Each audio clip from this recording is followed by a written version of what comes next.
The most primitive and simple preparations of a family community begin with animals and even plants. And the most primitive form of this preparation is sex. Sex is the crux of many mechanisms. And one of these cruxes is the family constitution. Likewise, sex is also the crux of many bittersweet events, of happiness, of disasters, of sufferings in the world, briefly, of the developmental components. In short, sex is a factor, activating developmental mechanisms in the world from various sides. Sex reality affects the conscience mechanism, which orientates both to duty and to earthly cravings in varying ways. As sex can lead to many virtuous, elevating possibilities, it can also open the door to disasters, sufferings, woes, mental institutions, and death as well. The first powerful preparatory component of family life is sex automatism. That is why the key to a great number of tests and trials is hidden in it. A family establishment which has been opened by the key of sex prepares mankind for the responsibility and intuitions of duty, with all of its necessities and imperatives, even though in automatic ways. This preparation becomes for mankind a perfect advance of the evolutionary path. What are the developmental materials provided by the hearth, which is such a powerful vehicle in the mechanism of preparation of duty?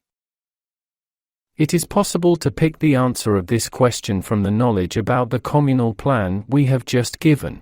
As understood from this knowledge, developmental components prepared by the family institution, as some may think, are not necessarily to be pleasing or gladdening mankind or gratifying their earthly cravings.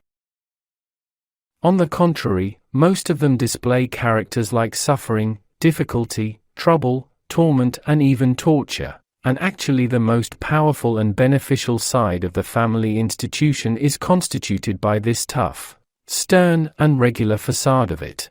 By carefully observing the events that have occurred from the first moment to the current days of a family that has been established, one will acquire profound insights and knowledge in this topic.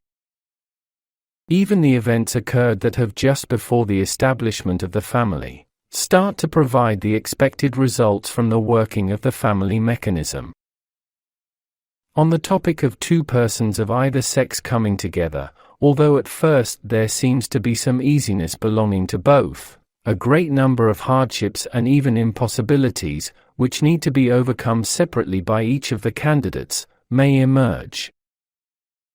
And each of these becomes an issue of test and trials and observation, for both parties. For example, during that time, huffiness, resentments, quarrels, fights, and even murders may occur. These are suffering but powerful evolutionary materials that are deemed as negative ways, still at the beginning of the family.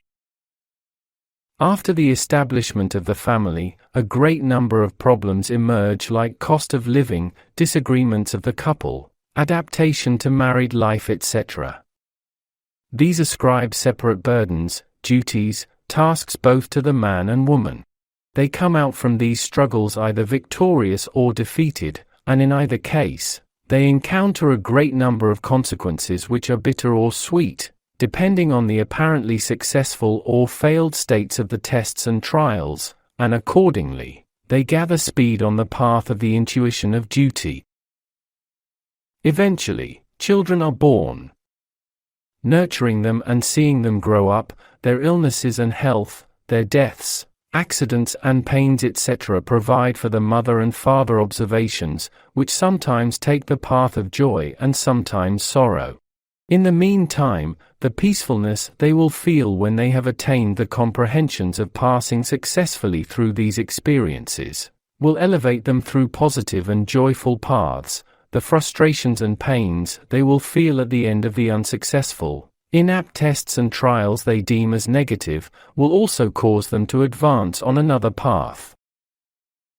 Afterwards, countless consequences of the feelings of responsibility, because of the problems like training and education of the children, their good or bad upbringing, likewise, Grown-up children's behaviors against their parents and other members of the family will line up as endless issues of tests and trials, of refining experiences.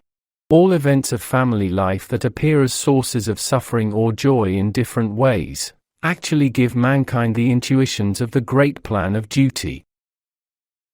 In summary, an apparently happy family, an apparently unhappy family, a family leading a life full of disasters, a calm or noisy family. In short, all families that are subject to various conditions of life, are only powerful elevation vehicles regulated according to the needs and orientated to development of individuals. This valuable vehicle, with all of its happiness, pains, disasters, becomes a perfect ground for the application of preparing necessary intuitions for the plan of duty, which is the goal of mankind, and provides all kinds of possibilities of this application. There the loves are born, the loves are lost, births, deaths, partings, reunions follow each other. All of these become rich developmental materials, each with the joys and sorrows they cause. Just as a mother is elevated so high when she feels happy for her newborn baby, the mother that cries for her dead child gets ahead that much in her state. However, we will remind you of this point again. All these states of the family, its progress in the path of development, its advances or pauses, are completely subject to the assistance and supervision of the beings in duty. The family allows the simplest and automatic exercises of the path of preparation to the concept of unity, which expresses the complete form of the evolution towards the end of universe. As seen most of the time, facial and personality similarities between the partners is an expression of a synthesis constituted between the magnetic fields of the bodies, as of the necessities of the family community, and it indicates that beings are converging on each other. The better this magnetic field synthesis is constituted, the more perfect the cohesion is within the family, and the closer the family comes to its true goal. We have said that descent of beings to the world is to encounter materials which they need among the world matter and to utilize them. Earth, among the spheres of our solar system, is the one which has the most abundant developmental materials.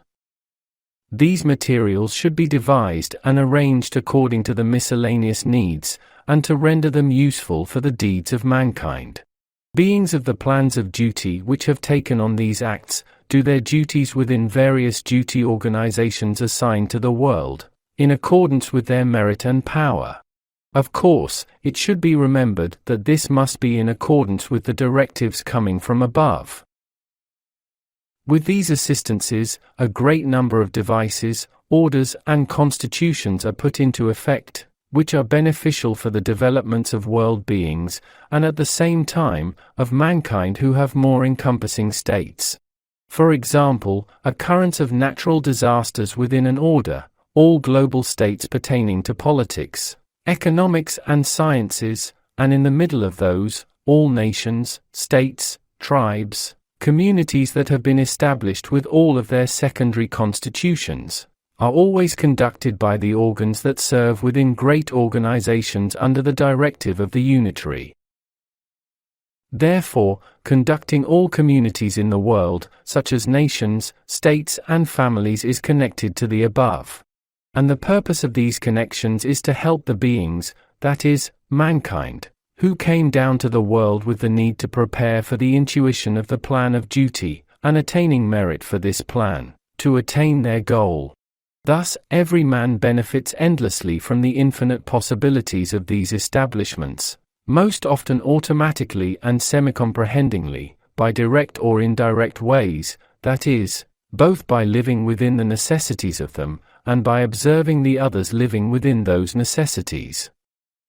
Here, the meaning of automatic, we have previously explained. Mankind's benefiting from these communities does not always occur by seeing their true purposes. Almost always, mankind joins in these communities, according to their world realities and values, eagerly and willingly, only for their personal interests, and through this wish, they work with heart and soul in these communities. And the kinds of wishes vary, depending on the quality and quantity of the earthly craving components of each person. These qualities and quantities sometimes descend to the levels of selfishness which are very low. For example, a big gang of bandits can be established. However, with equilibria adapted to the higher levels of the conscience mechanism, these wishes can display very noble and high manifestations, as well. For example, with a pure instinct of love, all burdens of a family can be shouldered. However, apparently no one wants to see or think the original great values of all these constitutions that will lead mankind to the superior and real benefits, through paths which are sometimes very sweet and sometimes too bitter and demanding. As everything else that exists in the world, constitutions of nation, state and family are not the end, but the means.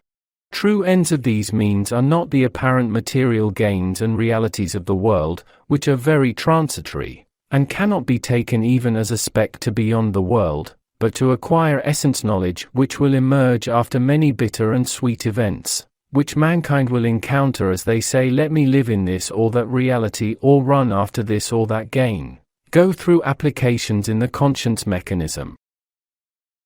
And at this point, we state once again the relation between the conscience mechanism and enrichment of essence knowledge. Now, we will repeat this knowledge as a summary, so, in the comprehension, there may be no dark and vague aspects regarding it.